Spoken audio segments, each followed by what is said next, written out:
Yes, give me just a second, I'll close that out.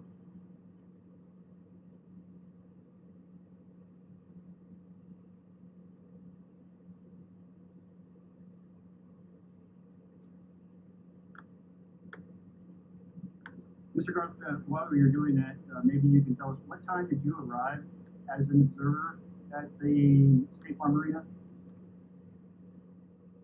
I was there twice, but I am not testifying to that, what is on the clips. I'm just simply recapping what the Senate has already seen and what shocked us so vividly. I'm trying to add a little context so that you understand what's going on there based on my role as an observer.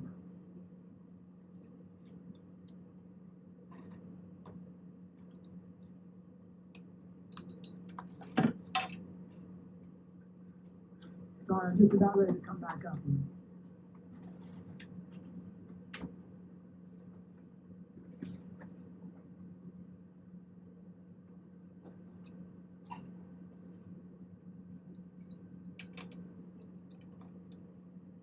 Hi, Angela. Can you see my I screen am now? leaving in just a second, but I want you guys to see this. I think it's very Where important. did you want to go to? So where she's pulling the table out onto the floor. I believe it might be the previous one from here. Sorry, I got a really important meeting I gotta go to, so I have to. So at 8:22 a.m., she brings this out. Were there observers in the room at this time? Well, that's what I was getting to earlier. That's a great question. I don't, if I can back up a slide, I'll show you. That appears to be over in this area, and the observers are over in this area. And this gets to the point that I was making, and thank you for raising it. You really can't. Hey, what's up, quite the floor? see Hey, from the Darletta. observation area this full All right, because guys, it so I gotta curves go, around. but So, I will be back hopefully soon. I got a meeting I gotta handle. Possibly part of that table may have been visible. But you guys need to see this, so but I Green don't- Eyed I- Joel I will can take almost care of you. surely She's my say that moderator. it's not. So go Enjoy, back to guys. that slide with I'll be where she's back. moving the table out. At 8:22 a.m., she's pushing this table into position where it stays for the rest of the time and all the other slides and all the other videos. And later on in the evening, we see people pulling the ballot boxes out from underneath that table. At this point in time, when she's placing that there are no ballot boxes. And it's pretty obvious that there are no ballot boxes present when she places the table there. Correct? As far, nothing is really obvious, Representative, because of this situation. But I think you have to watch the entire video. This is just one slide from it. Sure. And people have watched the entire video, and I'm not sure what time the ballot boxes were placed there, but it wasn't before observers were in the room. So I'm not aware that the entire video is even available. I have not seen it, but I would like to watch the whole thing. Okay. Fair enough. Thank you. Thank you, Mr. Chairman. Thank you. Thank you. I appreciate y'all's testimony. Thank you for that, Mr. Beverito and Mr. Cross. Again, I wish we could have afforded everybody a lot more time. I know everybody's very sincere with their testimony, but we tried to get as many people as we possibly could that were suggested and submitted testimony via email. So just wanted to let, I think Chairman Powell has asked to go first, but we'll subcommittee chair for elections, and then we'll work our way through it. If y'all can let me know who would like to make a few comments in closing here. Thank you, Mr. Chairman, and first I want to thank you for chairing. All right, guys, I thought maybe they're gonna be closing it down. I'm out of here. I'll be back as soon as I can. I want to thank each and every one. Green Eyed Joel will take care of you guys, don't worry. More important, I want to thank all the committee members. At the start of this discussion this morning, I had resolved myself that we needed an audit. There has not been an audit done. There's only been a recount, but there's been no actual audit done on what I perceive as the number one area that needed to be looked at, and that was these absentee mail-in votes.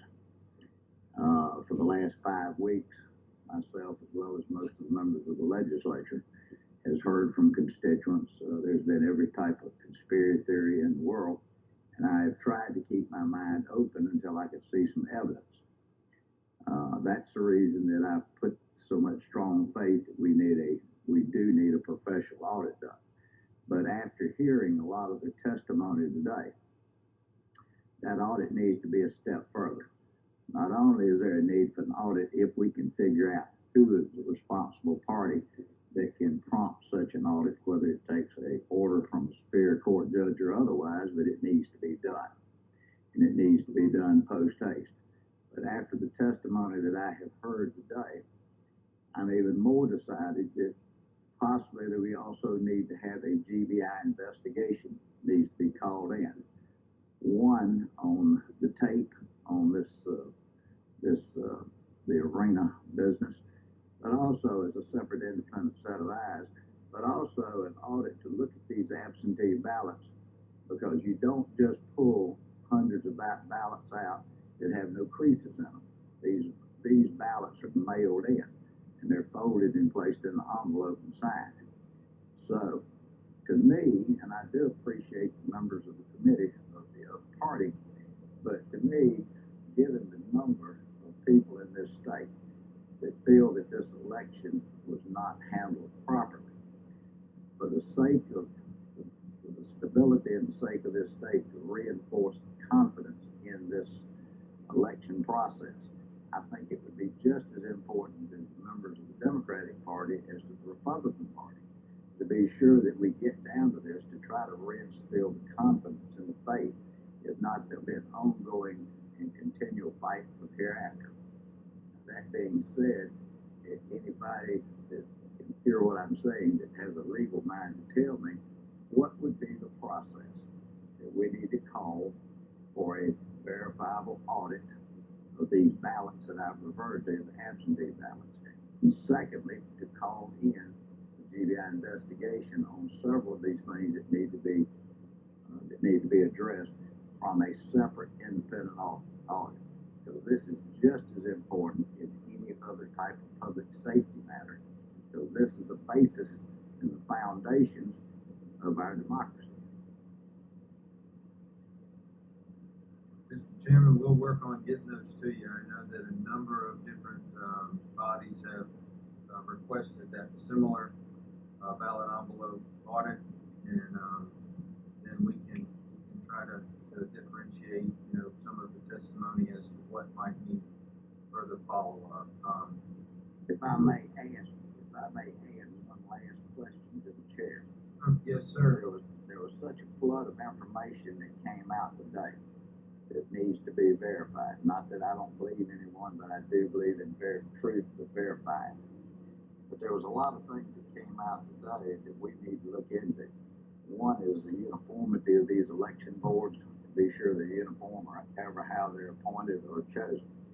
Secondly, we need to look at this. Something that stood in my mind since the first testimony this morning was private money that has gone to finance some of the activities of the election boards. That is something that is paramount in my mind that needs to be looked at. Because if you follow the money, then you can generally follow whatever corruption there may be. Thank you. Thank you. Leader Trammell. Mr. Chairman, and this is the 37th day after the election, and there have been court challenges filed in 8 states, in 55 to date. 55 court cases have been dismissed because there's no there. This in Georgia, we had an initial count. Joe Biden was the president elected in Georgia. We had a hand count audit, a risk limiting audit, for a second count of 5 million ballots. Joe Biden was the president elected in Georgia. We had a machine recount pursuant to statute, and for a third time, Joe Biden was elected in Georgia. Multiple cases have been dismissed here in Georgia, dismissing some of the very allegations that have been raised in this committee. But I want to say, I understand losing elections is hard. But believe me, I have a unique perspective on this committee about losing elections. And elected officials have a responsibility. They have a responsibility to the institution and to the democratic process. And that is when you lose a competitive, narrow election, your responsibility is to make sure that you don't burn down the building on the way out. And that's what we're seeing at the presidential level. And I know 2020 has been a tough year. And I just want to say one other thing about something that deeply troubles me that happened this morning, and I hope it's never normalized. I hope that every member of this committee disavows the specific testimony.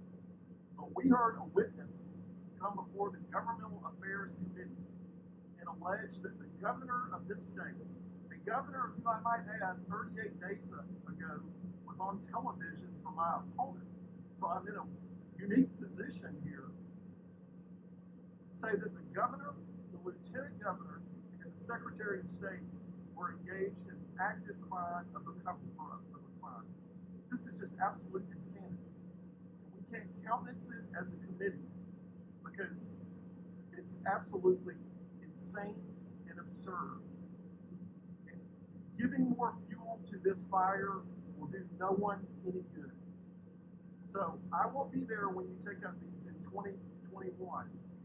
But I would say this, that changing the rules simply because you lose an election is not good policy.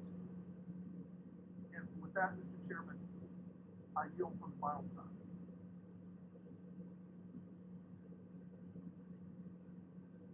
Representative Jones, you've got your hand up. Vice Chairman Jones.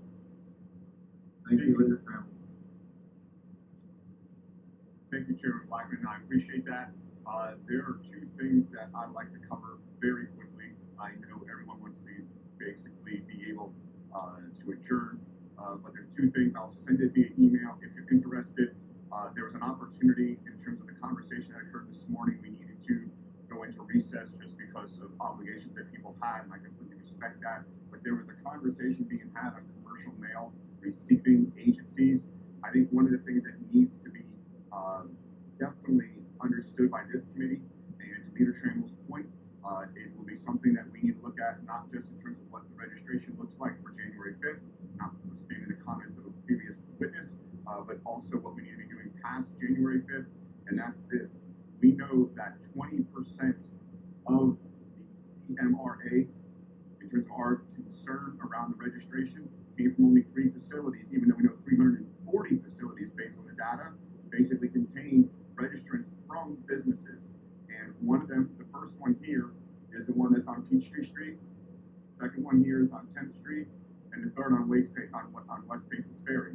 Why do I mention this? It's not to give UPS any type of publicity, but rather to make sure that the committee is aware that these are in fact standalone or inside of a strip plaza and not at the bottom of the basement of a multifamily unit.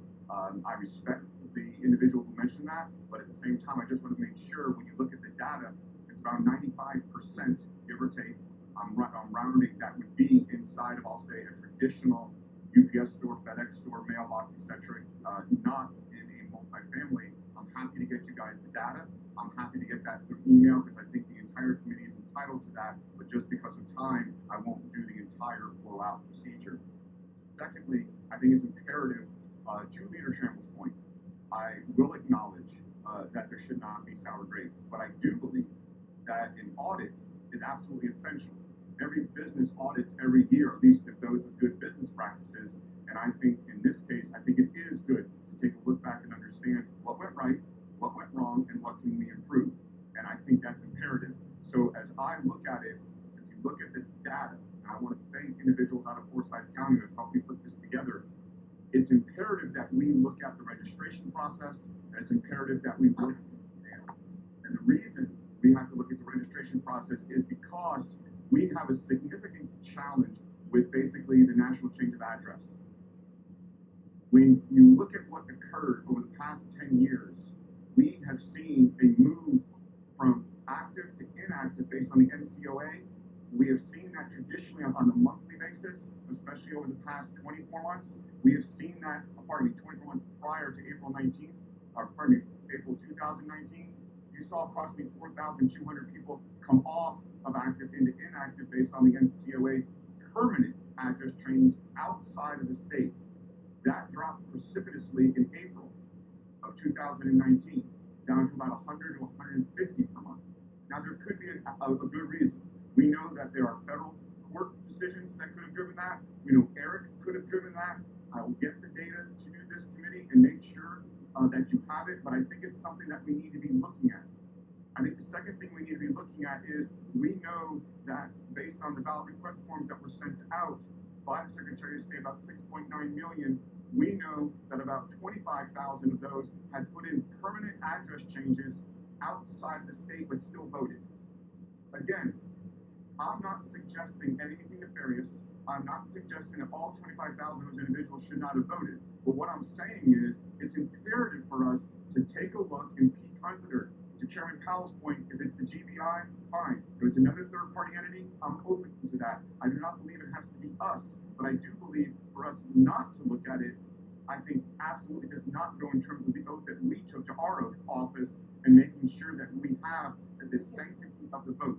The last thing I'll mention, even though I have like 6 points that I'll email to each and every one of you, is the fact that we need to be concerned, and I do not believe it's a huge number, but we know through the data that after November 3rd, people have moved out of our state, have registered in new states, but are still registered here.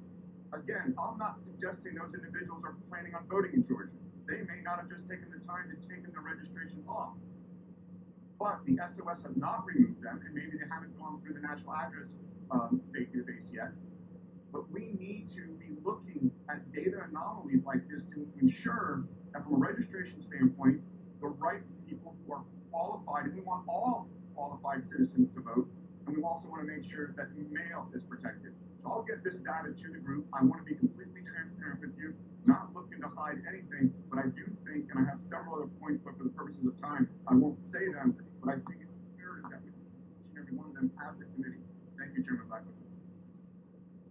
Thank you very much, Representative Jones. Representative Wynn? Put your hand up.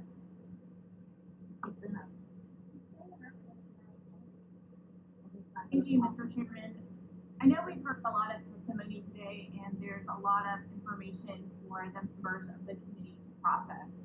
But I do want to be clear about the testimony that we have heard today, which has been unsubstantiated and rejected in courts all across our country, including in Georgia, and including by judges that were appointed by the president.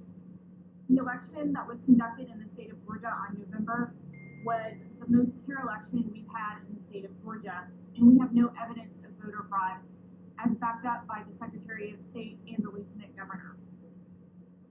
This morning we heard testimony to try to undermine the use of absentee ballots without any substantiated evidence. And I'd like to remind the members of the committee that this was a Republican-passed initiative, the No Excuse Absentee Ballot.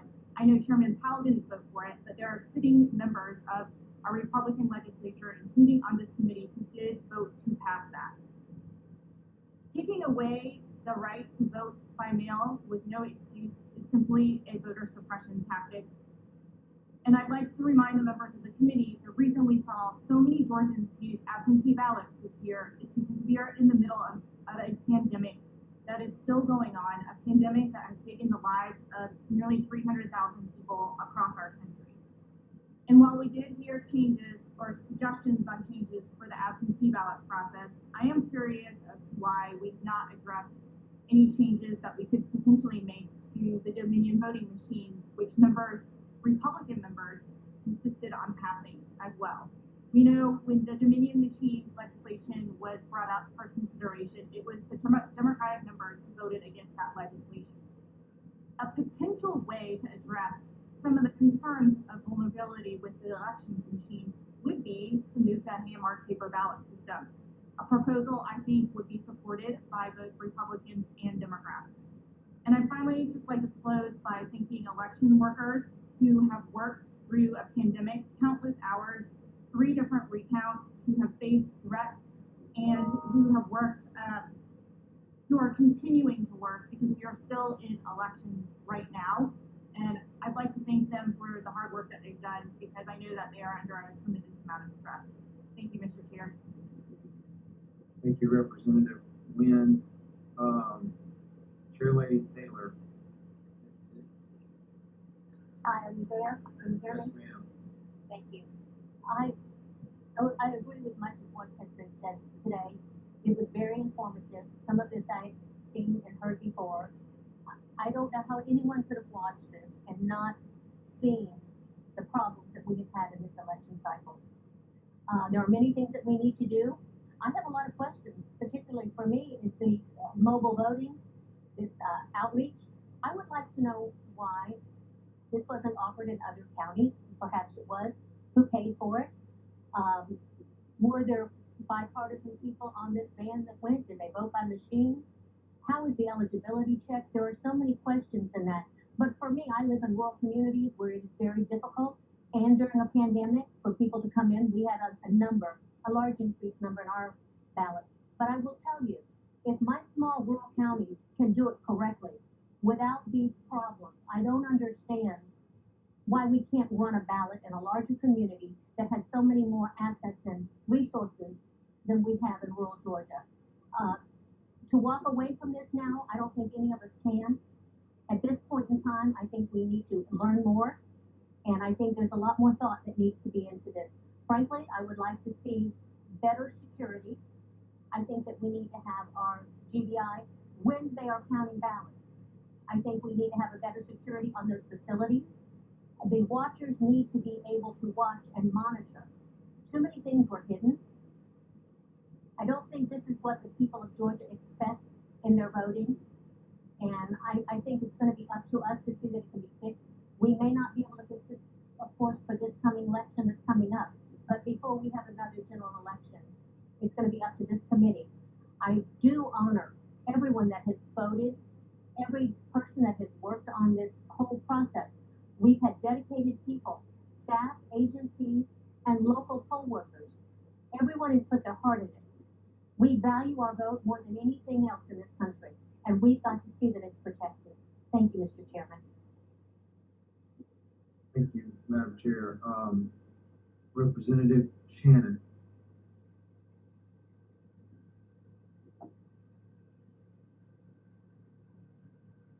Representative Shannon.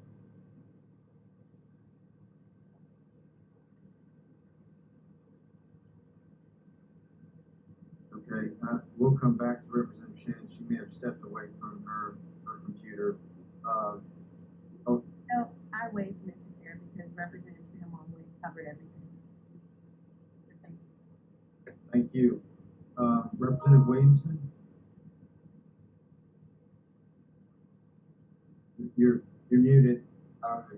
Just had to unmute my microphone. Thank you, Mr. Chairman. I just had a couple of comments. I do, first of all, Leader Trammell, enjoyed serving with him. I do have to strongly disagree with his comment about rule changes. I've heard nothing about rule changes during this. We certainly, and by having an audit of the signature match, it's only about move forward. Do we have secure absentee balloting process or not? We just need to assure the public that their vote matters and legal votes only matter. That being said, I think it's very important that we revisit the evidence presented by Mayor Giuliani today, uncontrovertible evidence of the problems with the adjudications of ballots that was presented, occurred in Coffee County. Unless you doubt the veracity of that statement, I would just refer the members of the committee to the affidavit that was sent by an administrative assistant of this committee at 1:24 p.m. today. And the affidavit not only verifies that they knew about this problem, but they've known about it for a while. So that I think all of us in a bipartisan manner want to make sure that there's no back doors, there's no ability for people to controvert the will of the elector, the voter, and by having somebody have a very clear, easy opportunity to change someone's vote. I think that goes without saying. So I would like to stress that on that day, at some point when this committee issues a final committee report, I personally would like to have a mandated hand count in the upcoming election, paper only. We can use the ballot marking devices with the voters able to verify on that piece of paper their intent, drop that in the box, do not use the scanners in this case, do the same hand count of the absentee ballots, all of which should be confirmed by bipartisan watchers of every single ballot being carried. That's my firm hope that the committee will move forward and assure the people of Georgia that we have fair elections with only legal votes being given. Thank you, Mr. Chairman, and members of the committee. Representative, Turner. Did I Thank miss you. anybody? I think you'll be last, Representative Turner. Oh, boy. These may be my last words as a committee member, and during a committee hearing. And I just want to start by saying thank you, Mr. Chairman, for putting up with me for all these years. Friendship means more to me than our professional one, and our professional relationships. And thank you for that. I've made some great friends in my time in office as I head out as a self-term limited legislator.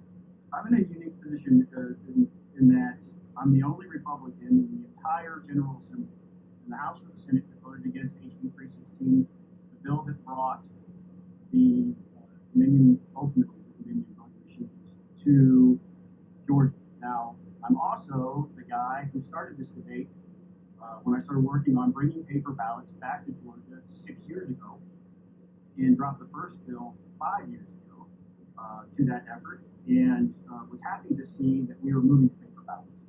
I'll remind the committee how hard I fought for the risk limit audit, and that there were many interests on the line to fight the existence of the risk limit audit in Georgia.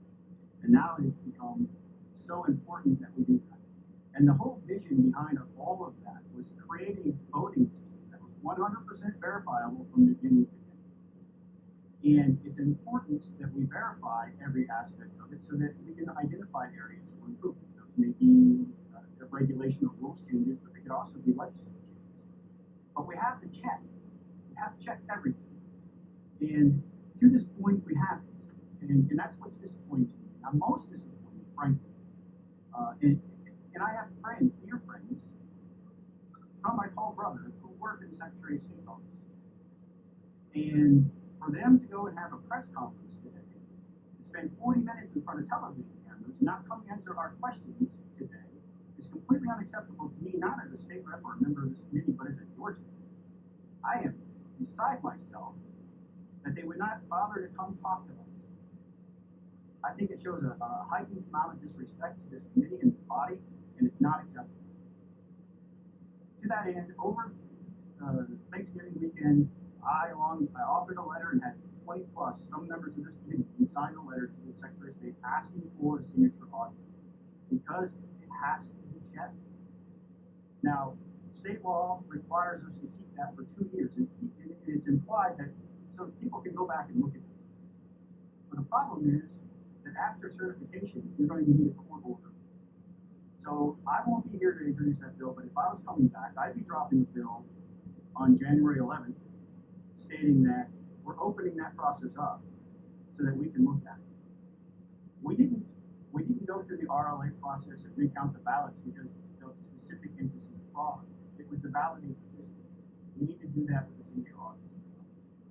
And so I sit here in amazement as I watch the tables flip from my unique perspective as the only Republican who voted against the bill.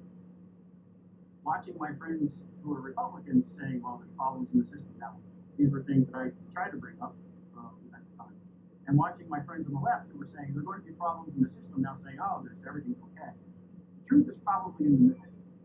And it has been really hard to hold that candle of truth in front of the tsunami of misinformation that has been brought from everywhere. And when we have hammer and scorecard accusations, one person tried to testify today, all we're doing is feeding this conspiracy theory stuff, and it's making it really hard to focus on the areas that actually need to be improved. Of all the stuff that we heard today, there were two things that stood out for me personally, and that is we had a data analyst come and bring findings that matched a different data analyst's findings, and these two gentlemen never knew the other was doing the work, but the numbers matched. And you need to dig in on that because that's 15,000 potential people who voted in this election this year. We should be honest enough with ourselves to look at this process. I defended this process from the beginning, even though I voted against the bill, because I believe that it was intended to be 100% verified. And so when you have independent auditors who have taken it upon themselves to look at our data, voting rule cleanup must be a priority. That's not changing the rules, that's doing the job. Somebody needs to do that, and you need to start doing it right away. And secondly, is the issue around the signature match audit. I think if it has to be addressed legislatively, it should. And I'm just going to, one more thing, Mr. Chairman, we talked about this last evening. It pains me to bring this up, but the changing nature of the information that we've been getting as legislators from the Secretary of State's office has been most disappointing. I'm going to hold up a hard copy of a memo that we all got as members of the legislature dated November 12th from the Secretary of State's office. It has a signature on it. On that day, he sent us a frequently asked questions memo. And in it, it says, did Fulton County count ballots without observation? He says, this particular issue remains under investigation. The Secretary of State's office had a state election monitor and a state post-certified investigator who remained with Fulton County workers, even though some party-appointed poll watchers may have left. Since both the observer and the investigator remained with Fulton County workers, scanning was observed by the Secretary of State's office at all times. And it's in bold letters. I'm going to read that again.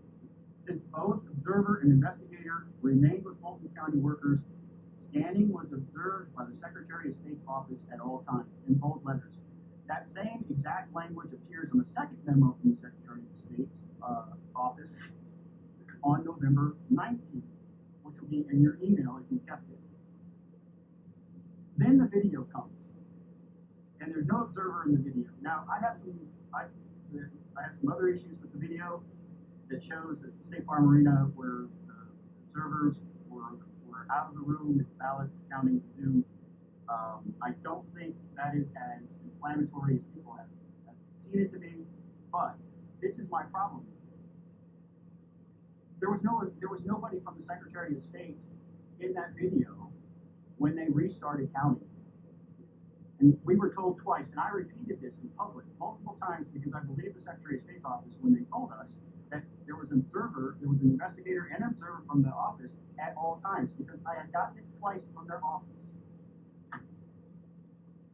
The video comes out, he's not there. They send another email to the legislature on December 4th, debunking the claims in the video from the Senate testimony. At the very last paragraph, this is what it reads. There was about an hour that workers scanned ballots before a state monitor arrived. The video shows those moments. They changed the story without even acknowledging that they changed the story. And that damages credibility. We have to be better than that. We have to be better than that. When I saw that, I was like, that doesn't add up. And it doesn't make sense. So I started doing some even more research, and I found this factcheck.org statement that the headline is video doesn't show suitcases of illegal ballots in Georgia. Which, by the way, the word suitcases is an inflammatory term. It's very obvious to anybody, a casual observer, that those are ballot boxes just like every other ballot box. But that being said, what was most disappointing to me was this part of the statement. In a statement to PolitiFact or to factcheck.org, the Secretary of State's office, quote, we have launched an investigation into why monitors from political parties left before scanning it. The Secretary of State's office said in the statement, while it was their right to leave early, we want to make sure they were not misled into thinking scanning had stopped for the night when it had not. Nothing we have learned from the independent monitor or our investigation that suggested any improper ballots were scanned. The monitor, who agreed to be interviewed on the condition of not being named due to death threats faced by election workers, told us he was in the room from about 8:15 p.m. and when he left and returned at 11:52. It doesn't take a whole lot of math to realize that's a lot longer than 1 hour. And then, this is the best part, the Deputy Secretary of State told factcheck.org that the monitor was not required to be there at all times, but she instructed him to return after hearing the news outlets that the county was going to cease counting for the night. This means that the Deputy Secretary of State knew the entire time that there was not an observer in the room when ballot scanning was happening, and they sent 2 memos to us saying that there was. The story doesn't add up. Somebody isn't telling the truth. It's not acceptable, Mr. Chairman. And I'm sorry I won't be here to help clean up this mess, but there it is.